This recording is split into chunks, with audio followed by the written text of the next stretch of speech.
안녕하세요. 노원을지대병원 소아감염 전문의 은병욱입니다. 아이들이 활동하는 시설에서 결핵 환자가 발생할 경우 여러 가지가 걱정되실 텐데요. 결핵이 어떤 병인지, 결핵 환자와 접촉했을 때 검사와 치료는 어떻게 해야 하는지, 어떤 조치를 취해야 하는지에 대해서 여러분이 궁금해하시는 내용을 상세히 설명해 드리도록 하겠습니다. 결핵은 결핵균이라는 세균에 의해서 공기로 전파되는 감염병입니다. 결핵은 우리 몸의 모든 장기에서 발생할 수 있지만 공기로 전파되므로 호흡기 결핵 환자만 타인을 감염시킬 수 있습니다. 전염성을 가진 호흡기 결핵 환자가 기침, 재채기, 대화 등을 통해서 결핵균을 공기 중으로 배출시키게 되면 이 결핵균이 타인의 폐로 들어가서 감염을 유발할 수 있습니다.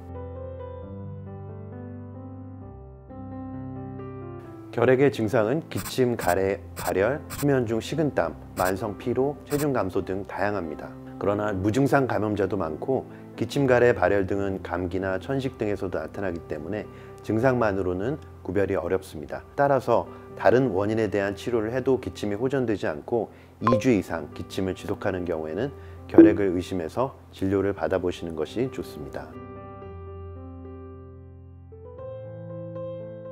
그렇지 않습니다. 전염성 결핵 환자 1명이 일상생활을 통해 100명의 성인에게 결핵균을 노출시키면 이 중 30명이 결핵균에 감염된다고 합니다.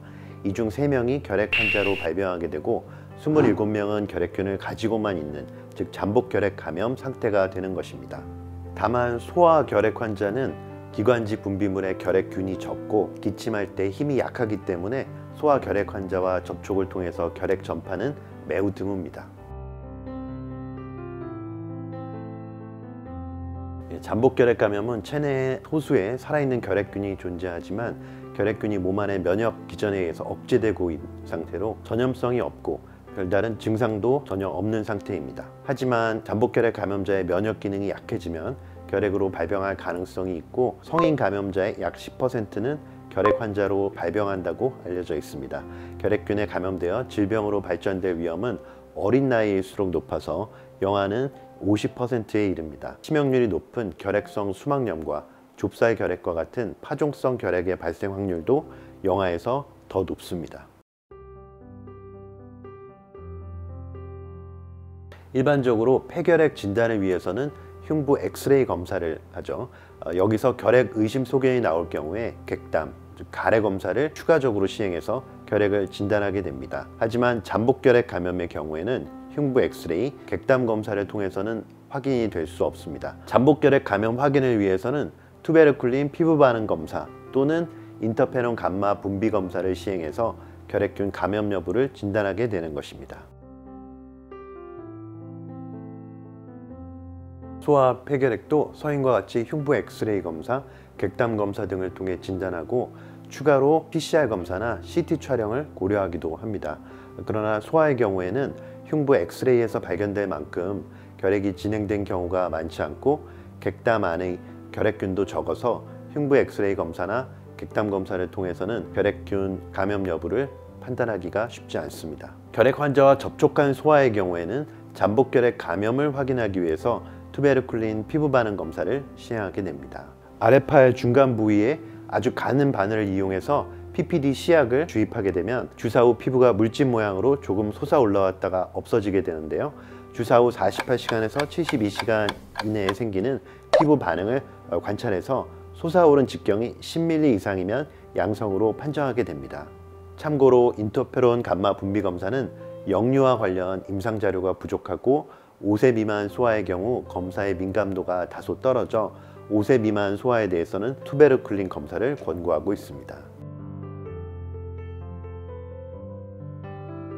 우리나라에서는 생후 4주 이내의 모든 신생아에게 결핵 예방 백신인 BCG 백신을 접종하도록 권고하고 있습니다. BCG 백신에 의해 투베르쿨린 검사에서 양성이 나올 가능성도 있습니다.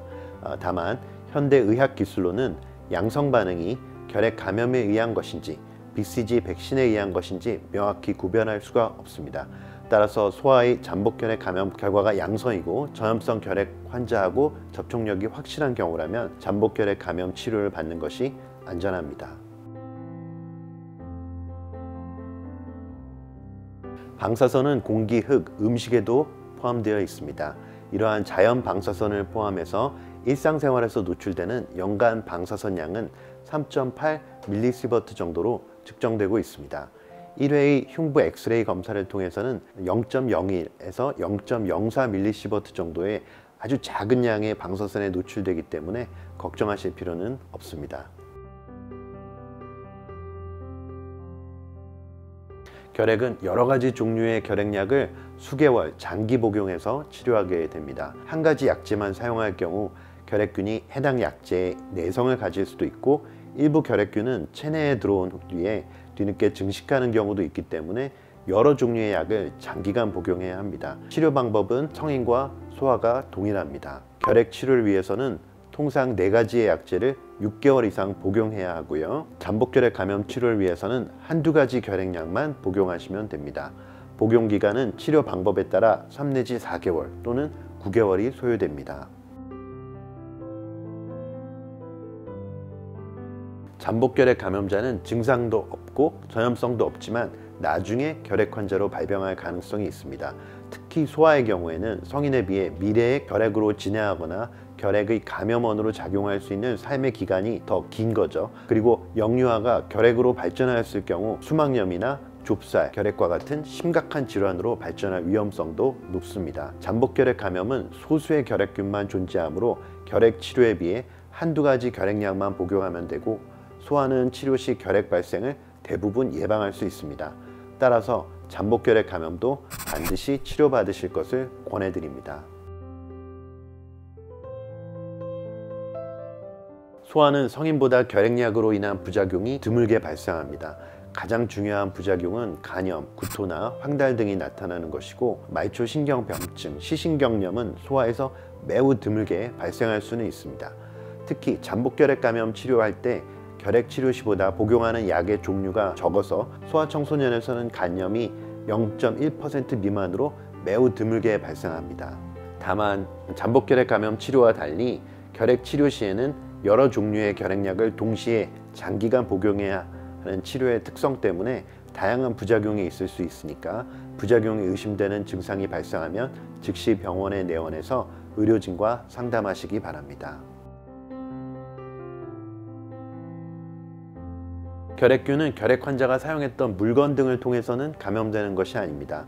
또한 열과 빛에 약하기 때문에 별도 소독 등도 필요하지 않아서 어린이집을 계속 이용해도 문제가 없겠습니다.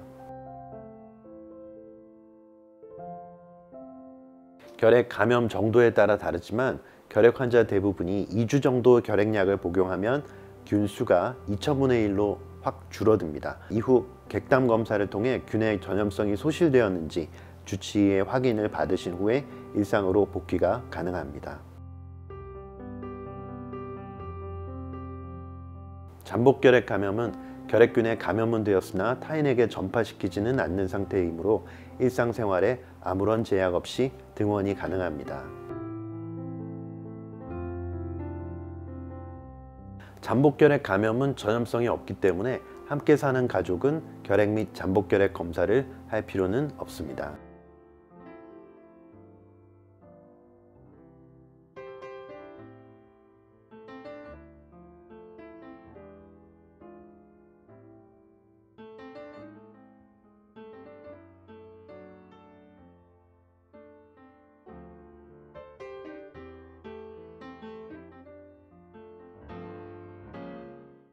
결핵은 사라진 질병이 아닙니다. 2021년 기준으로 우리나라 결핵 발생률은 OECD 국가 중 1위입니다. 이는 결핵에 대한 많은 관심과 주의가 필요함을 의미합니다. 그러나 결핵에 대해 지나치게 걱정하시지 않으셔도 됩니다. 결핵은 오래된 질병인 만큼 오랫동안 연구되고 그에 대한 효과적인 치료법도 많이 개발되어 있습니다. 검사와 꾸준한 치료를 받는다면 건강한 삶을 누리실 수 있습니다. 지금까지 설명을 들어주셔서 감사합니다.